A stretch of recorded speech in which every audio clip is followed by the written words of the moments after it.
hello, and welcome to Things We Said Today, our weekly podcast in which we explore all things to do with the Beatles as a group, as soloists, past, present, future, if we can figure it out.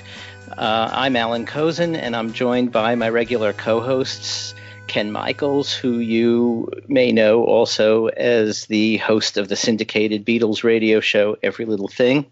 Hello, Ken. Hey, Alan. How's it going? Pretty good.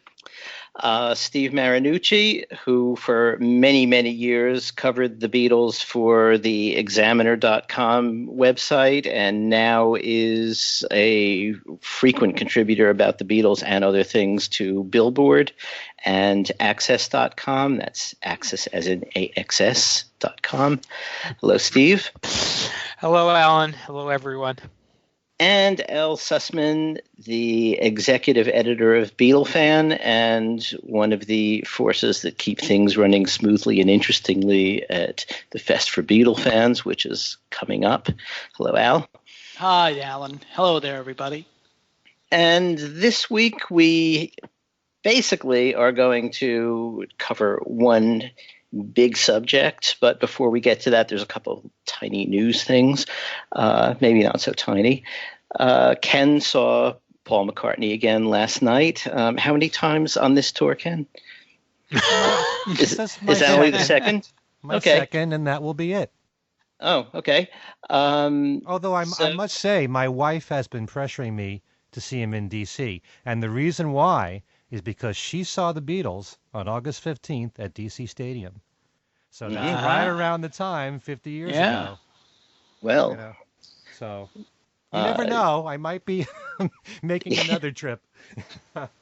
Yes, well, I mean, when the wives want to do something, especially if it's something we would normally want to do anyway. Yes. It always makes sense to do it. So how was it? It was a good show. I mean, I think having come off the show at Fenway Park, where I was really blown away by, the thing that we're so concerned about, Paul's voice, where I thought he really was in tip-top shape there and near flawless. I think that he was struggling a bit at the show in New Jersey. But still, it's real difficult to gauge these things because to people who don't go as often as I do, they loved it. They thought it was a terrific show. And even if I look at Facebook and I see a lot of the posts, people will say it was an amazing show and Paul sounded great. I think the one thing that impresses me the most about, what impressed me the most about this show is that even though I felt that his voice wasn't as strong, he mustered through it in a way where he still managed to tackle the songs fairly well. And one case in point really was here today. Because right before he introduced the song and he's telling the audience why he wrote the song, his voice was really strained. Mm-hmm. And I said to myself, he may not make it through this song. And somehow he did a very good job, without really hearing too much hoarseness or strain at all. So he's able to manipulate his voice to do whatever's necessary. He's a pro. He's been doing this all these years. Sometimes when you don't have your best stuff and you're able to do a good job, that's just as impressive as putting on a good show anyway. But, it was still a tremendous show. I was kind of wondering, I was talking to Tom Frangione, who was at the show as well before it. It's New Jersey. Who might be showing up? I was thinking maybe Bruce might be there or Little Steven. There were no special guests, but it still was a tremendous show. There's one thing I didn't mention when I talked about the Fenway show, which is that since we're so used to all the introductions that Paul has said in his shows, he is bringing in something new, which is he talks about You Won't See Me. And before he talks about the song, he says, you wonder how the inspiration comes to writing certain songs, and he was just playing the chords of You Won't See Me on the guitar, and he was just telling, the audience, these are the chords I came up with, and it led to You Won't See Me. So he's playing the chords for a while, and then he goes right into the song, which I thought was a nice little touch, because it was really something new. So one thing that, and I'd like to ask our listeners if they've seen Paul on this tour, if he's done this. You remember that quote that Paul said when he was interviewed in England about, and Paul Weller asked him the question about how do you handle the fact that, a lot of people just want to hear your old stuff? And he brought up the whole thing about the Beatles, and a lot of people, when he does Beatles songs, they hold up their cell phones and the lights show, and then there's a big black hole. There's a black hole when he does the solo stuff. He brought that up during this show, and he said, the band and I are watching you, and we know that when we do Beatles songs, the lights are up, and when we do the solo stuff, that they're not. And I don't know why that's so funny to you. It's got to hurt a little bit if you're the artist. And then Paul said, but we're going to do those songs anyway. I don't think he's really taking it all that seriously. I think he's just using that as part of the the banter that he does, the between song banter, along with let me take the jacket off and drink it all in.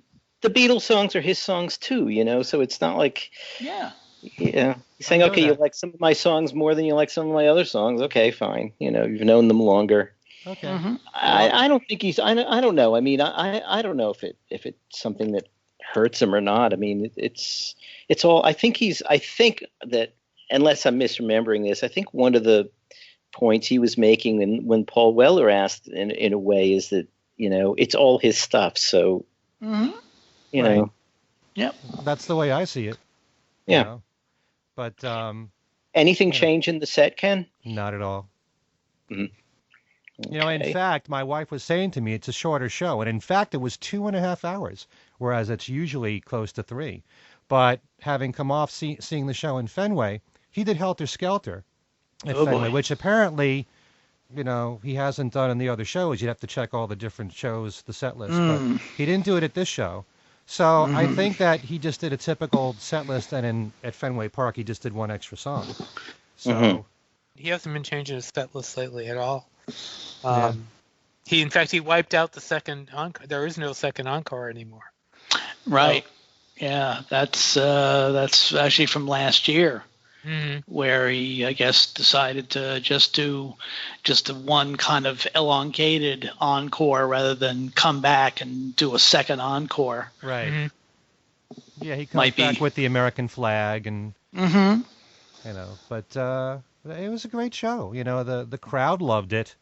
I do think that the crowd in Boston was far more appreciative than the one in New Jersey. How was the weather? Weather was perfect. It was hot during the day, but it was nice and cool at night, and it wasn't even muggy. It was exactly the way you'd want it. So, it's a great show. I just feel privileged to see him, because, like I said, he doesn't have to do this. And why do you think the audience in Jersey wasn't quite as appreciative as they were in Boston? From what I observed, I think that this crowd, they were pumped when it came to all the Beatles songs. I saw a lot of people get up out of their seats when he did the non-Beatles songs. Certainly not the real classic ones like Band on the Run, everybody got up for, and Live and Let Die. And I did see a lot of people get up for Hi, Hi, Hi. They really liked it because it really is a great rock song to do live, especially towards the end of the show, kind of where it belongs. I just think that the people in Boston, it's a bigger Beatle crowd. I've heard about this for years, about people in Boston. And whenever I've seen Paul at Fenway Park, and it's now 4 times, I just think the crowd there, it's just from the feedback of everybody that's sitting down. They really love him. There's so many people getting up and singing along with the songs. I mean, there are times when, and I said this when I reviewed Fenway, it's kind of annoying to hear the crowd sing so much. Yeah, remember you were saying that. I want to hear Paul sing. But it's also interesting to know, what songs really get them going. Obla Di Obla Da gets everybody up. And it's such a, I was saying years ago, why did it take so long for him to do this in his set list? It's such a perfect song to do live. But I just think that the crowd's more appreciative there, for whatever the reason. I just think that the people in New Jersey mainly wanted to hear the Beatles stuff. I don't think that they were as excited for his other songs. When he does My Valentine, a lot of people get up. And it doesn't mean that they don't like it. It just means that if you're going to go to the bathroom or get a drink, you're going to do it during a song that you don't know.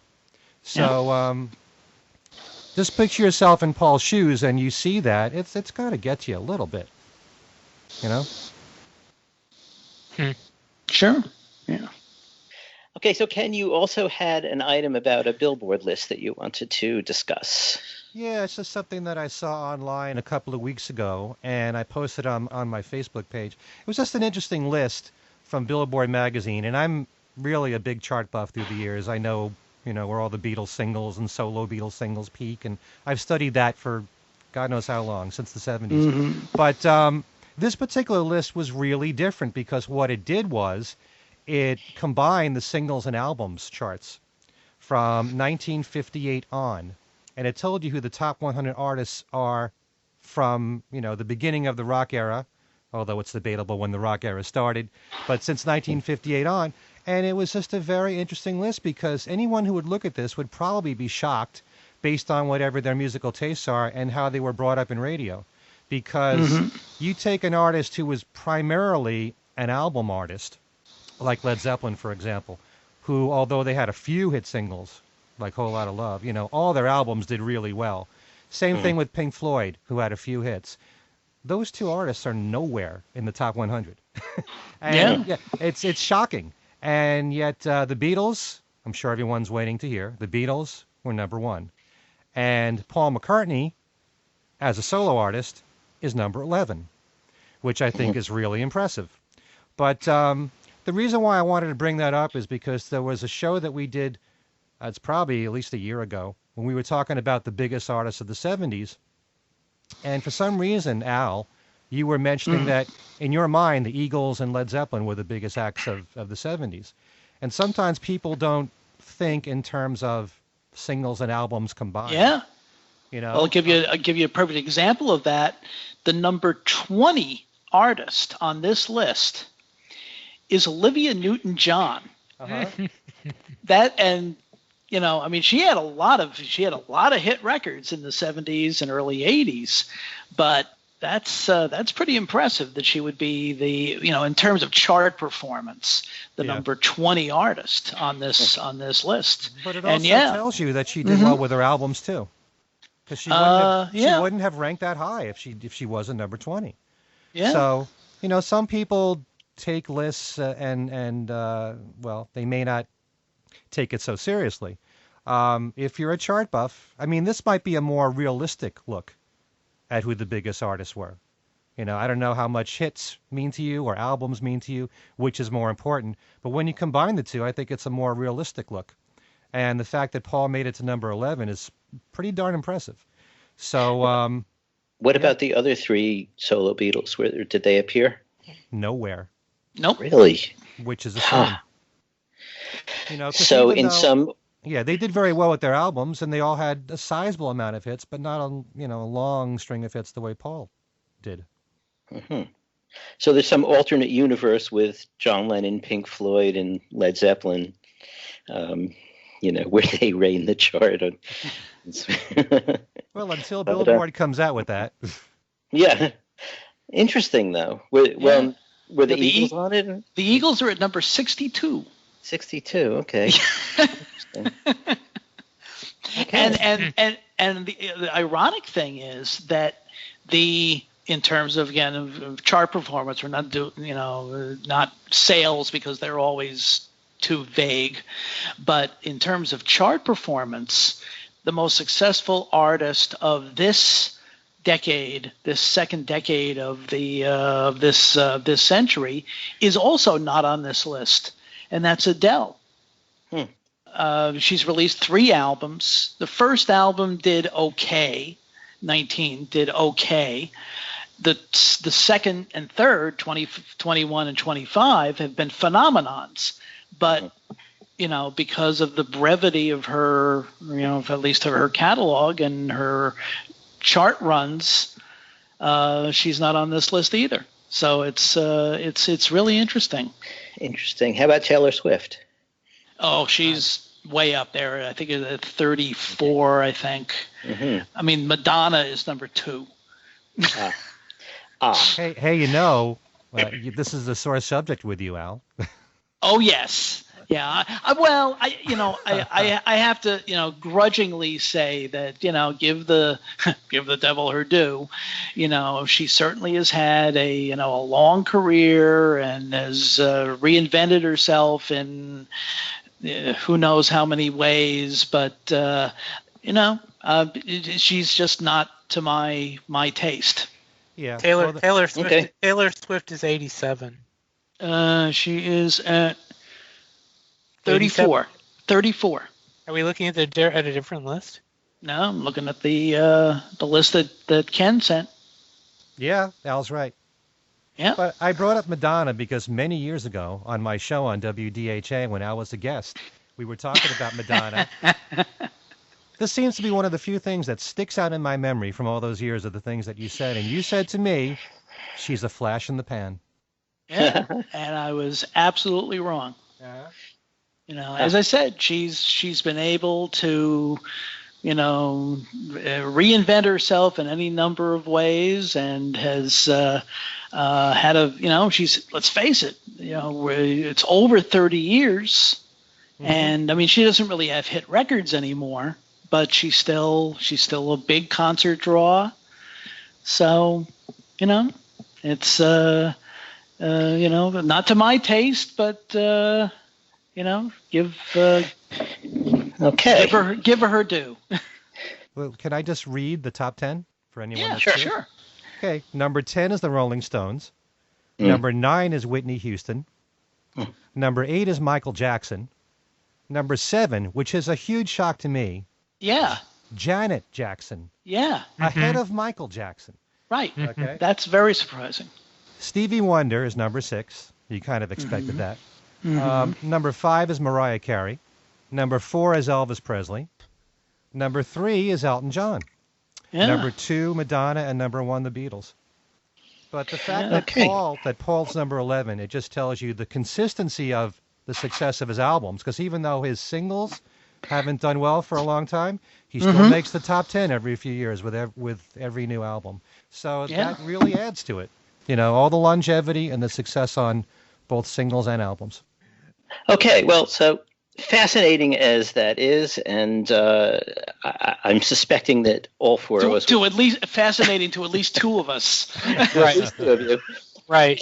And yet, given the choice between talking about Madonna and our actual topic of the week, I'm suspecting that all four of us are in agreement that we'll move on to the topic now. Which is sort of an anniversary topic. We don't always cover anniversaries because, there's like an anniversary every week at this point, for something.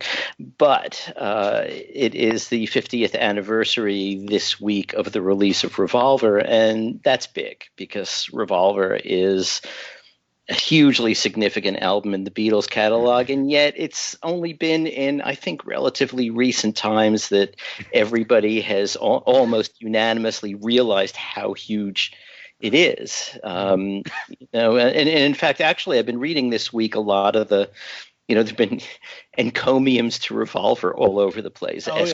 Just Play did one. Yes. A really good one. Rolling Stone did a really good one. Steve did one. Yeah, I did one. right? Epiphone's website, that made the Epiphone casino guitar that they played during that period. John and George both played them. Paul probably played them too, I think. Even on their webpage, they have article devoted to the anniversary of Revolver.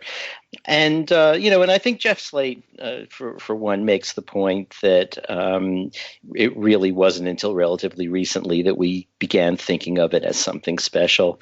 And I think I never really thought about it that way because it had always, to me, been, it's one of the Beatles albums. I mean, they're all special, but I think he's right in a way that it's been elevated in recent times. It always was that Pepper was the one that stood out, and now you have this sort of Robert Rodriguez in his book.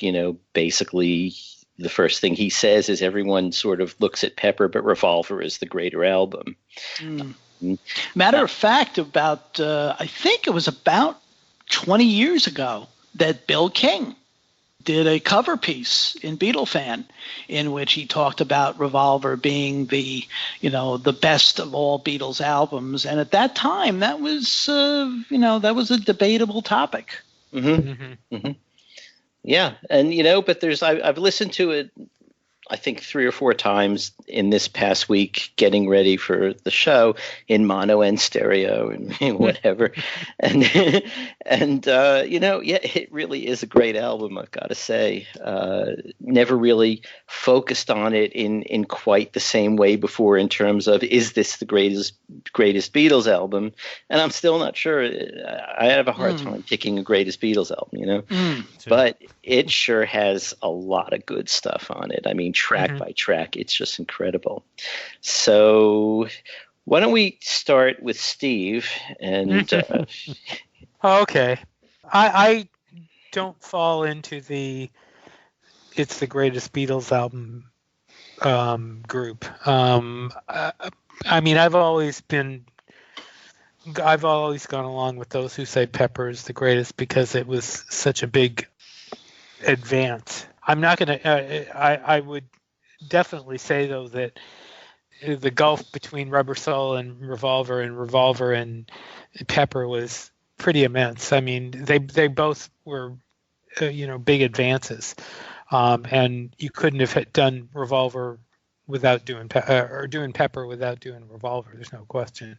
There are some great things. I mean, I guess maybe one of the most amazing is Tomorrow Never Knows. I mean, that's just obvious. But I mean, I was listening to the strings only thing on Eleanor Rigby today, and that's just absolutely gorgeous. I've always loved the guitar solo on And Your Bird Can Sing. I absolutely think that's one of George's big moments. But yeah, I think that's one of the best things. The best things there is. I mean, there's just Got to Get You Into My Life has always been, one of my favorite songs. I mean, there's so many things to talk about. The fact that George has 3 songs on that album is very, I mean, that was a big step up for him. There's just a lot of things altogether that make it great. But I would not fall into the category of those who say this is the greatest album, because I don't. I can't say that like you said, Alan. I can't. Yeah. There's just. I still think Pepper probably, if you have to vote a greatest album, Pepper would get the nod from me. But I mean, I'm not going to. I acknowledge this is still a great album. So. Okay, Al. It's interesting what Steve was just saying about Sgt. Pepper.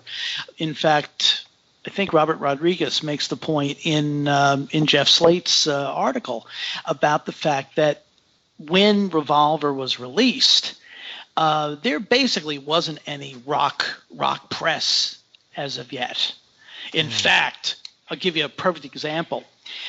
In those days, there was a music store freebie that was tied to radio stations around the country called Go Magazine. Oh yes. In New York, it was tied to WMCA, and they did a review of Revolver right about the time it came out, and their entire review of Tomorrow Never Knows was great for dancing. Wow. You're kidding. I'm not kidding. Which shows you just how unprepared I think a lot of people were for this album. In fact, I remember playing it for friends, and at the time, and some of them were not real thrilled. There was a fair amount of kind of fan blowback at that point. Kind of negative blowback. I think Candy Leonard discusses that in her book too. I think she says very much so scared by it. Yeah, and especially some of the younger fans, which in fact made the Monkees' emergence all the more easier because the Beatles were no longer the cuddly Four Jolly Mop Tops to some of the younger fans. Mm-hmm. You know. Oh yeah, I remember that very well. I mean that was very crucial, especially. I mean, even earlier than that. I mean, I remember listening to WABC one afternoon. They were playing Strawberry Fields, and Dan Ingram, of all people, was criticizing. Well, that would be later. Well, I'm just saying. Yeah. I mean, there was all that kind of blow. I mean, that kind of thing, was a big issue. There were a lot of people that had trouble with the Beatles progressions. Right. Yeah, well, I mean, they hadn't put out albums with songs that would say things like "I know what it's like to be dead." Yeah, exactly. What group was doing that? It's completely out there. Yeah. It's true, especially for a group of their stature, because by that point they were so far above any competition that basically anything they did was examined fairly carefully by especially the fans, and in some cases they some of the fans whose musical palette wasn't all that adventurous, they were kind of scared off by these kind of quote unquote weird songs that John was doing and this Indian music that George was doing, that sort of thing. So there was some some at least contemporaneous fan blowback. Whereas the following year when Sgt. Pepper came out, not only was there a kind of an embryonic rock press, and there was FM rock radio in certain areas, but also even some of the mainstream magazines like Time and Newsweek reviewed it on as a serious work, as not just these teenage rock and rollers with whatever junk they're putting out now. They actually showed some actual serious appreciation for it, and that was also around the same time of the Leonard Bernstein CBS special on the new rock. So there was a big change there in just in less than a year, as far as the appreciation of the music itself. As far as whether it's the best, he says, postponing the inevitable as much as possible. I don't know that it's the greatest of all Beatles albums. Certainly Sgt. Pepper is the most important because of its place in history and its place in changing the whole emphasis of the music industry from a singles to an album industry.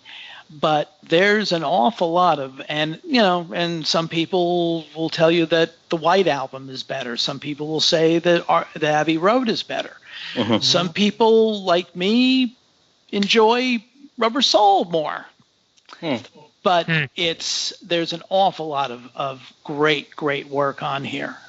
Some of and especially the musical breadth. When you're going from George Harrison doing Indian music to Paul doing R&B, horn-based R&B, and rather sophisticated songs that were definitely a song like For No One, which is certainly pretty sophisticated stuff for somebody who was at that point 25 years old or whatever he was. And just 23, yeah. Even more so, and certainly the very challenging work that John Lennon was doing at that point. So, don't know if it's the greatest, but it's certainly a massively important album.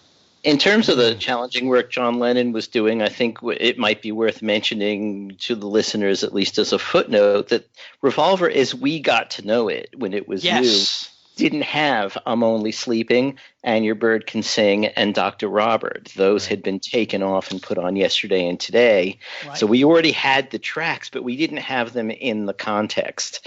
And that makes actually a big difference, I think. Sure. Because I'm Only Sleeping is an incredible song. It's really beautiful. It's another of these songs that gets them into a realm that they hadn't been in before. No one really had been in pop. And Your Bird Can Sing. John always thought it was a throwaway, but I think that's an incredible track. Those multi-track guitars, and that's just really something. Dr. Robert, I could see saying is a throwaway, but even so, it rocks. And the mono version. That was Dr. Robert was one of the first tracks that led me to realize that the mono versions could be significantly different than the stereo versions, because the backing vocals on Dr. Robert are much more apparent in mono than in stereo. They do this descending thing, well, you're feeling fine. You barely hear that on the stereo. It's just lost. But, once I was playing it in mono, having originally gotten rid of all my mono albums and replaced them with stereo, I was playing a British EP that had Dr. Robert on it and heard that and said, whoa, what's going on here? Wow. Paul songs on this record. For God's sake, Eleanor Rigby, Here, There, and Everywhere. For No One. Got to Get You Into My Life. It's really something. And so when you think about the John songs being taken off and there being no rock press, and the fact that Sgt. Pepper we got intact, it's all of these things made a difference. Maybe this should have been, as you say, the beginning of album rock. Because there's a lot of stuff here that couldn't, at the time anyway, couldn't possibly be a single.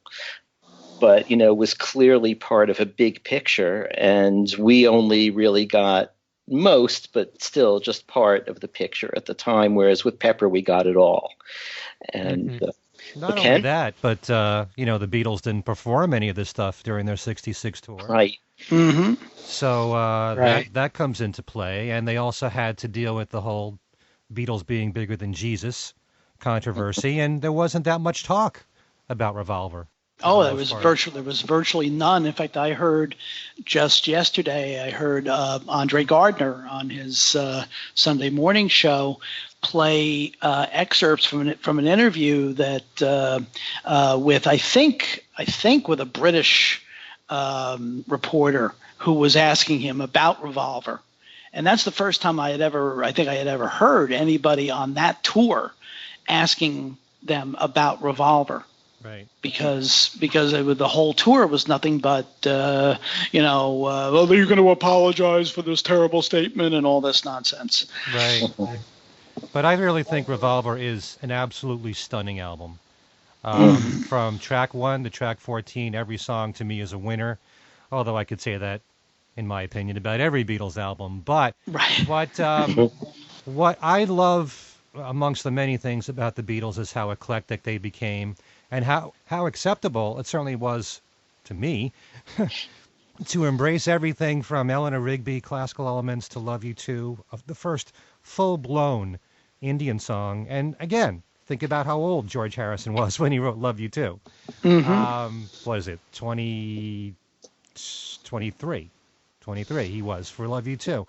One of the greatest love songs ever, and Here, There, and Everywhere. All the psychedelic stuff that John was doing. Sometimes I wonder if by having those 3 songs being put on Yesterday and Today a few months earlier, maybe it made the transition a bit smoother to go into Revolver. It wasn't as shocking when you already have I'm Only Sleeping, something psychedelic like that, to go into Tomorrow Never Knows or She Said, She Said. I don't know. But it really is, it's fascinating how when the album came out, obviously it went to number 1 like all Beatle albums, but I was really curious to hear from the 3 of you what you remember about, the general impression from Beatle fans. And like you were saying, Al, a lot of people thought this was, way too advanced or, over their heads. And you can't find a greater leap from Beatle album to Beatle album than from Rubber Soul to Revolver. Despite what George Harrison said in the Beatles anthology, where he thought that they were so similar, the only thing really similar is that they were very guitar-based, those two albums. Yes. And the comparison between Revolver and Sgt. Pepper, I think that, I talked to Jeff Emmerich about this in an interview.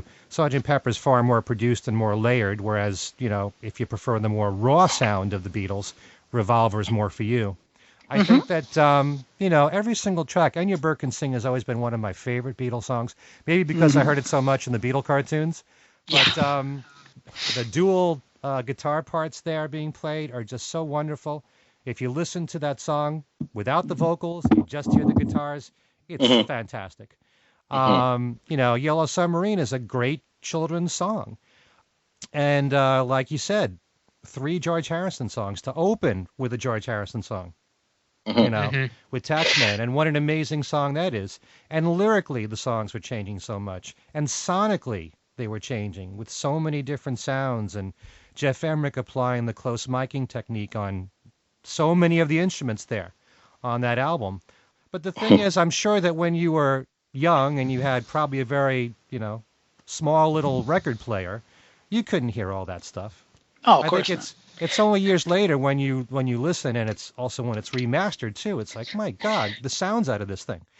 Yeah, I remember when we were kids listening to Taxman, and one of the things that it's not the most reliable way to get information, but we used to also pore over Beatles records when they came out for anything that we thought might be autobiographical, and so this for us was a big lesson in British tax rates. They take 95% tax, and one thing about Taxman, though, when did we find, I don't think we knew this at the time. I don't think we knew it until probably Mark Lewison's Recording Sessions book came out, maybe a little earlier, but I don't think we knew at the time that was Paul playing lead on George's song. No, I didn't know that. Yeah. And it's, really quite a lead, too. I mean, yeah. By the way, we were talking about people not mentioning it and there not being a rock press. I mean, in England there was, and in fact, the British weekly disc and music Echo. I think it was. I know what you're. Yeah. I get it. Leading Ray Davies of the Kinks. It's funny, though, they have the call-out quote that they use almost as the title, really, it's a load of rubbish, applied only to Yellow Submarine. He pretty much liked everything else. I mean, he thought Taxman was a little simple, but he liked the sound of it. And, he loved And Your Bird Can Sing. Oh, no, he didn't. I'm Only Sleeping. I'm Only Sleeping. Yeah, that one he did. He thought And Your Bird Can Sing was a little predictable. I'm looking at this now. The funny thing about Yellow Submarine, for him to be saying this is that, Yellow Submarine has that sort of old-timey thing that is right up Ray Davies' alley. I think maybe it was cutting a little too close to certain of his things, but not only that, some of the dance hall stuff that Paul does is very, I can see Ray getting into that. Although Ray has said that John was his favorite. Yeah. So it's interesting just to get any quotes from Ray Davies about the Beatles at all, because, for 2 of the biggest bands ever, you don't hear the Beatles ever talk about the Kinks. I don't remember. Yeah. It's, the Beatles had relationships with most of those bands because they played on the same bills very often. So, but I've never heard any of the Beatles talk about the Kinks ever, which is shocking to me. The Stones and the Who, yes, but not the Kinks. So anyway. But maybe a little bit of contemporary rivalry, possibly. Yeah. Well, just like Pete Townshend's always been a bit jealous of the Beatles. Yeah. And their success. Thinking the Who should have had the kind of success the Beatles did. Only the Beatles came here first, which is why the Beatles had the success. All because of the timing, really. A lot of that's jealousy. Same thing with a lot of things Keith Richards has been saying. I was just gonna say that. I mean, Richards can't talk about them. So. I like Jeff Slate's responses online to what Keith's been saying. Just shut the up. Yeah. Yeah. Yeah. So I'm not sure what I've got actually. I should have looked in my files for other British reviews of it besides this, because this was just sort of a gimmick, I guess, in a way. But yeah, they had more of, I think, a rock press than Yes. we did at the time. Right, because they had at least two regular papers. They had Melody Maker and the New Musical Express. Plus, I guess Disc was what sort of like their billboard. I think. Yeah. So yeah, they had a number of things going, but they were a bit of ahead of us there on that. But yeah, so okay, so Steve would say Sgt. Pepper is his favorite. Al, I'm not sure what you said is a favorite. Favorite or the best? What you consider the best, which almost by definition wouldn't it be your favorite? Not necessarily. Okay. So let's go back to Steve then, because Steve was demurring, I think. All right. What would you say is the best, and what would you say is your favorite, if they're different? Well, my favorite has to be Abbey Road. The best has to be Sgt. Pepper. Okay. Al? Well, my favorite is definitely Rubber Soul. Either version. I'll take either the U.S. or the U.K. version. As far as the best album, boy, note for note, I think very possibly it is Revolver. Mm-hmm. As you broke down the songs just before, and it's a very impressive list. And so while Abbey Road and the White Album are both brilliant albums, as is Sgt. Pepper, of course, but note for note, it very well may be Revolver. Ken? Well, my favorite for a long time has been Abbey Road, mainly because nothing compares to side 2 of Abbey Road. The whole medley, how they all worked together so well and flowed together so well is one of the great miracles of the Beatles in the studio. And side 1 I love a lot. Everything, from Come Together through I Want You, She's So Heavy, which is one of the heaviest songs they ever did. And probably to me, even though I don't play it as often, I probably would say Sgt. Pepper as being the best. And, I don't take my opinion so seriously that everybody else has to feel the same way, because I appreciate and I find it fascinating how Revolver has picked up over the years, and so many surveys point to it as number 1, and it just goes to show you that people's opinions through time can change. But I think that Sgt. Pepper suffers a bit from burnout, from so many years of being praised as the greatest album of all time. And some of those songs are amongst the most played out songs from the Beatles. So I think that the Beatles that album suffers from that. But I think that, as the Beatles kept on growing, that leap from Rubber Soul to Revolver was staggering. And I still think that they grew even more in Sgt. Pepper. If you were to make comparisons, and, this is just my opinion here, I love Eleanor Rigby to death. I think it's one of the greatest of the Beatles recordings. If you're talking about classical sounding, McCartney songs, She's Leaving Home is just as great to me, maybe even better. It's just one of the most gorgeous songs ever. If you're talking about the psychedelic stuff that John was doing from I'm Only Sleeping to Tomorrow Never Knows, a lot of people think A Day in the Life is one of the greatest, probably the greatest Beatles song ever, and you can also point to Being for the Benefit of Mr. Kite and Lucy in the Sky. Those are 3 of the greatest psychedelic songs of all time. You take the Indian music George was doing. Love You Too was amazing. Within You Without You is a masterpiece, in my opinion. You got the dancehall stuff going from Good Day Sunshine to When I'm 64. They're both brilliant. When I'm 64 is amazing too. So it's like, and then when you get to like one of my favorite moments in Pepper's, going from Getting Better through She's Leaving Home, the 3 McCartney-dominated songs, although John had a lot to do with She's Leaving Home. But those are just amazing moments right there on record. Those 3 songs back to back. So Sgt. Pepper to me probably, in terms of the quality of the songs, although, come on, every song on Revolver is great too. I think it was a little bit better than Revolver, but I'm glad that Revolver is getting the attention that it has. And I do think a lot of it has to do with the fact that once the CDs came out in 1987, everything universally was the way it came out in England. So people around the world heard it the way the Beatles released it. So, as we said, there's a big difference between 11 songs and 14 songs. And when you hear it the way the Beatles released it, as they intended it, you appreciate the way their catalog went from song to song and album to album more. With all due respect to Bruce Spicer and how he looks at all the American albums which serve the purpose, when you listen to it the way that the Beatles released it, in that chronological order, you see the growth in a different way. Mm-hmm. Don't you Okay. agree?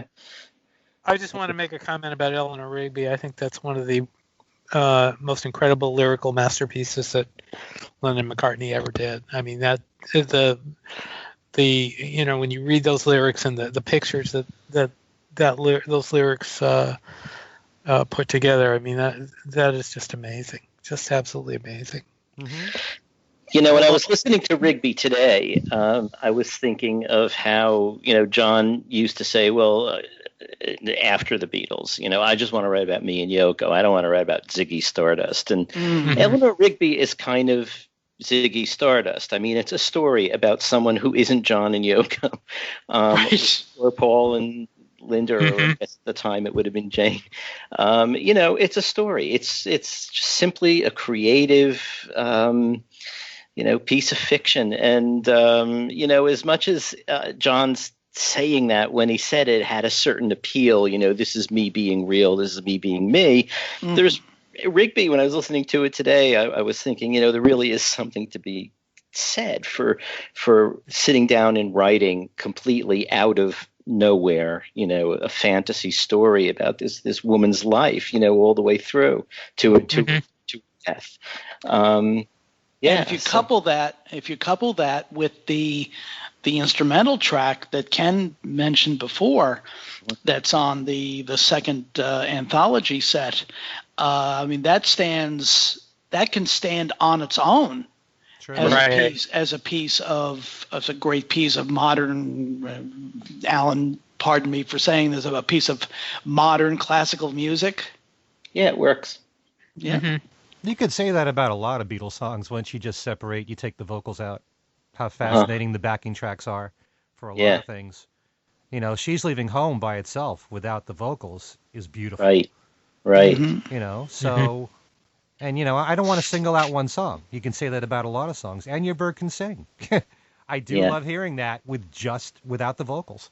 Yeah. It's tremendous that way. With or without the laughing, Ken? I like both. Probably I like it without the laughing more. Yeah, but the laughing is fun. I mean, remember the first time you heard that must have been, like, wow, this sounds like they're having a good time. Yeah. And then, going back to Revolver versus Pepper, when you're talking about the Ringo songs, Yellow Submarine versus With a Little Help from My Friends, how do you compare? Yeah.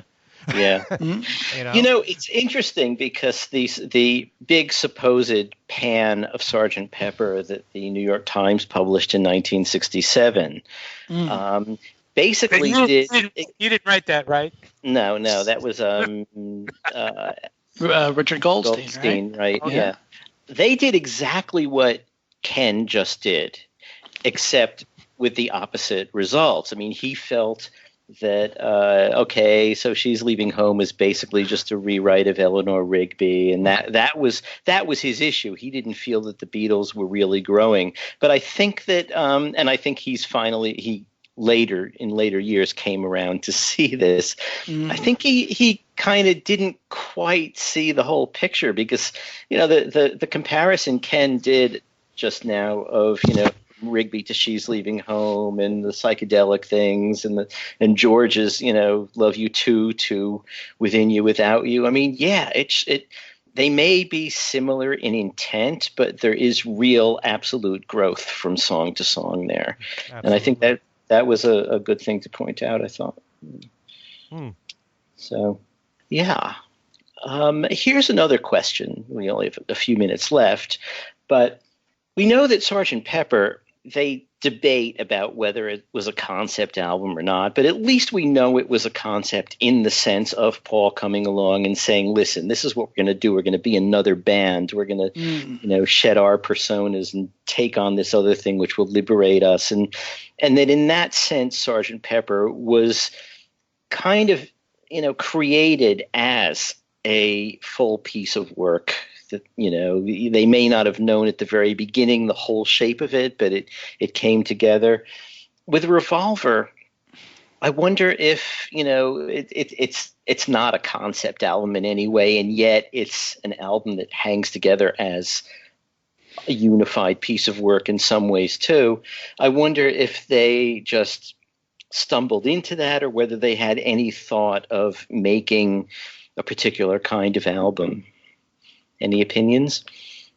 Well, I was wondering, because I seem to recall, and I might be wrong about this, the first time that I interviewed Mark Lewison, and he was saying to me that even early on the Beatles were involved with segging songs, placing the songs in order on their albums. And I think even Bruce Spicer said to me that didn't really happen until later on, like Sgt. Pepper or something like that. So I think the songs are so strong on Beatle albums that no matter what order you put them in, you'll get used to them in that order, and it makes sense once you listen to it often enough. But I do think that in the case of Sgt. Pepper, though they changed the running order, because originally only a Northern song was offered, but they were, thinking about certain songs flowing, a certain way, and I don't know if that was the case with Revolver. I don't know if any of you know. No, but it seems to have a certain structure anyway. I mean, each side ending with she said in one case and Tomorrow Never Knows in the other. I mean, those two songs to me, I'm not saying they're similar, but they seem to reach out to each other in a certain kind of sonic way or mood way. And yeah, it's, I don't know. I kind of think that they hadn't really thought much in advance about the album as an album. I mean, maybe they were looking at it, and Rubber Soul too, really just as this is a collection of songs we're putting out. I'd really be interested to know when they began to think of albums as unified pieces of work, because people made albums differently in those days. It was exactly. Sort of wondering when the change of thought came about, Right. Well, yeah, because I think that's a mistake that some people make, is to, they labeling the Beatles as an album rock band. And, and they weren't, because they could also make these brilliant singles. Mm-hmm. And so I think certainly by the time of Revolver, I don't think they were really thinking in terms of a kind of a unified work, just that there were just their musical riches, because obviously, you had three writers who were at that point extremely prolific.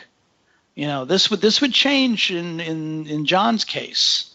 But certainly at that point he was still, even though a lot of his songs at that time were very much influenced by his increasing consumption of acid, still he was still very, very prolific.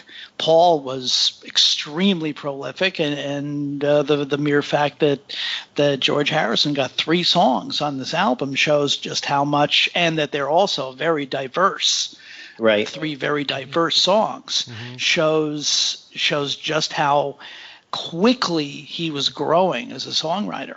Mm-hmm. Jeff Slade, in his article, I think, talks about how John had so many great songs on Rubber Soul that Paul felt competitive. And John seems to have still felt competitive in Revolver as well.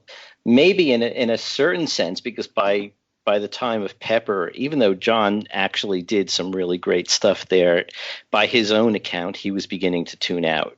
But in Revolver, the two of them, that might be really the peak of their competitive songwriting, where they're trying to outdo each other. And when you've got 2 people of that level of talent trying to outdo each other, it's that could be why Revolver is so consistently great. Well, three people, because George is trying to get in there too.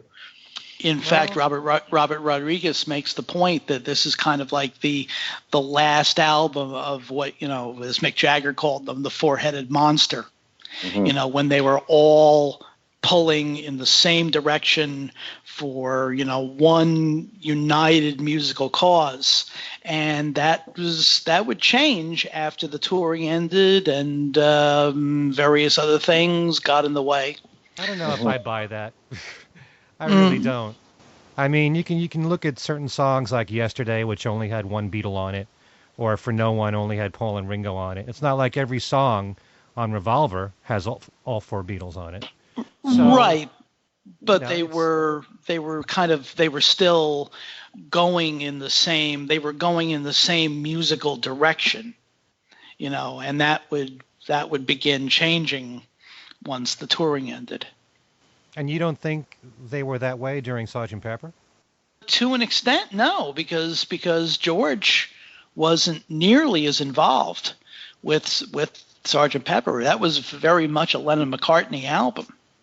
That's a good point there. And that was the beginning of kind of the problems, especially between John and George, and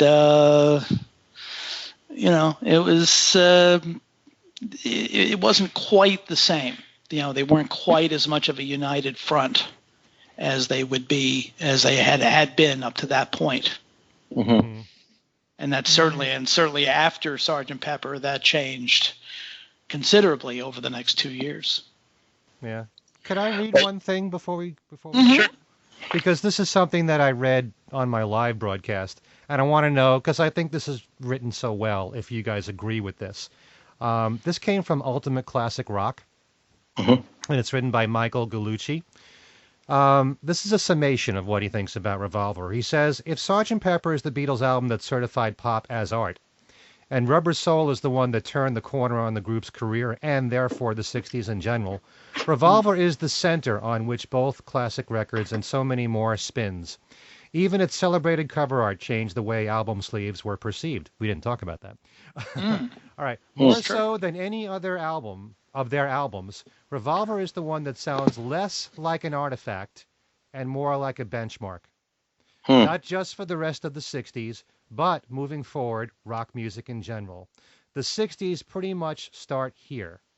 It's the sound of the future in 35 revolutionary minutes. Those are powerful words to me. So, do you think the 60s started there? No. Well, I don't know about that. No. Definitely not. And I definitely disagree with him saying it doesn't sound like a relic. That's not true. I completely disagree with that. But no, I think actually it's held up. Musically, it's held up very well. Well, it's definitely what I'm saying is it's definitely the sound of the 60s. I mean, you have to give it that. By the way, that we didn't mention that the album won 2 Grammys. Eleanor Rigby won a Grammy, and the cover won a Grammy. Speaking of the cover, so, but I mean, if an album sound, I mean, Pepper, definitely sounds 60s, but so does Revolver. I mean, you have to. I mean, you can't not say that Revolver doesn't sound 60s. It does. It definitely does. I mean, Rubber Soul sounds a little more timeless, but certainly not Revolver. I mean, I'm not getting what you're saying here. You don't think Revolver is timeless? No, I don't. Actually, I think Revolver is very much a product of the 60s. Very much. I know a lot of people that would say that Pepper. Yeah. It screams 1967. Very much so. And it may not sound contemporary to them as much as Revolver does. I know a lot of people that feel that way in this day and age. The people I talk to anyway. Mean, because of the especially because of the drug, the interaction with the drugs, there's so much of that it can't not be. I mean, anybody listening to Tomorrow Never Knows isn't going to say that's a 50s song. So, no, I think you have to give it that. I mean, I'm not saying it's, I'm not demeaning the album at all. I'm just saying that that's where it is. You're not knocking it or putting it down or saying that it's better or greater than Sgt. Pepper is. No. Thank you. And now it's all this. Right. There we go. It's a fact. It's a fact. There we go. Okay. Well, we're sort of heading towards the end of our showtime here, and I, as I suspected, it did turn out to be more interesting than a discussion of Madonna. Just wait till Madonna covers "Being for the Benefit" of Mr. Kite. That's all. Oh God. All right. We haven't mentioned Life with the Lions lately. Haven't? No, but I think it's ripe for a Madonna cover. So anyway, thanks for listening, and you want to get in touch with us, you can write to us at thingswesaidtoday@gmail.com. We're on Twitter at thingswesaidfab. And individually, we're all over the place. So shall we start with you, Steve? BeatlesExaminer@gmail.com is where you can write to me, or you can find me on my own Facebook page with my very own name on it. And you can also join Beatles News and Commentary, the news group I set up, which is growing by leaps and bounds every day. I'm getting 4 or 5 people joining up every day. And you're welcome to join there and talk about news and react to the stuff. I post the articles I do there, and you're welcome to react to them. Yeah, lots of lively discussions over there. Yep. So, Al, you're heading off to Fest. I will be at the Chicago Fest for Beatles fans this weekend at the Hyatt Regency O'Hare.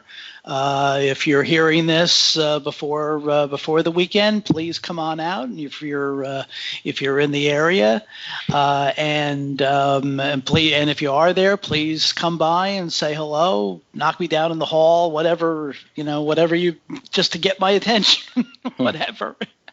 I'll be doing a lot of discussion things, assisting Tom Frangione with Name That Tune, doing panel discussions and Q&As and various and sundry other things. So please, as I said, come by and say hello. And otherwise, you can get in touch with me. My Facebook page is Al Sussman. Twitter, it would be at ASUSS49, or through Beatlefan magazine, www.beatlefan.com. The new issue of Beatlefan should be coming almost any time now, with a big section on Revolver, which I believe has a piece from Mr. Cozen, right? I did a piece for him about the Love Show in Las Vegas. Oh, that's okay. 4,500 words. Ah, Whoa. right. Okay. And I do a little kind of scene setter, kind of taking the cue from the Change in Times playbook, and a kind of a scene setter on what else was going on as Revolver was coming out. But there is a whole section on Revolver in the new issue, which, as I said, will be coming out almost any time now. And I think I've plugged enough. Okay, and Ken, actually, I just wanted to say, since you mentioned the Fest for Beatle fans, so many of the people that have been guests on this show are guests there. Mm-hmm. So if you like the shows that we did with Kid O'Toole, Bruce Spicer, anyone else? Jude Kessler, is Jude going to be there? Yes, Jude will be there, absolutely. So many of the people that were wonderful guests on this show will be there as well. If you want to get in touch with me, my email address is everylittlething@att.net. Visit my website, kenmichaelsradio.com. Lots of interviews on there with people in Beatle history and lots of Beatle authors, including a new interview I just did with Jude Kessler. And Beatles trivia every single week, your chance to win one of 9 great prizes on the Beatles trivia and games page. Anyone can win, except my 3 co-hosts. So, Boo. Well, I don't even know if you visit my trivia page. Do you guys? Okay. I've been there. Okay. I've been there. Do you find the trivia easy or hard? I haven't played it, to be honest. Well, I like to mix it up and have one challenging one and then an easier one and back and forth. But get lots of great reaction, lots of emails, people trying to figure out the trivia and try to win prizes. So, yeah, and my Facebook page is Ken Michaels. You can see a photo of me with Todd Rundgren. And if you're looking at my trivia page, don't give the answer. Okay. And I also want to say, if you want to binge listen to our shows, just go to YouTube, because if you go to the show page, there's about 36 shows there that you can listen to one after the other, and you don't have to download them. You can just stream them. That was a good phrase you came up with, Steve. Binge listen. Binge listen. Yeah. There we go. I never heard that before. Okay. Well, now you did. There we go. Okay. And you can reach me at my regular Facebook page, which is just Alan Kozin, or my alter ego, which is Alan Kozin Remixed. Actually, my wife set that up. That was supposed to be the nice version of me as opposed to the New York Times music critic version of me. I like that idea, actually. It's a good idea. Yeah, they're pretty similar. So Paula gets the credit for that one? Absolutely. Oh, okay. Yeah. Yay, Paula. Good for you. Yeah. And so, until next week, thanks for listening, and tune in again. For my three co-hosts, this is Alan Kozin saying see you next time.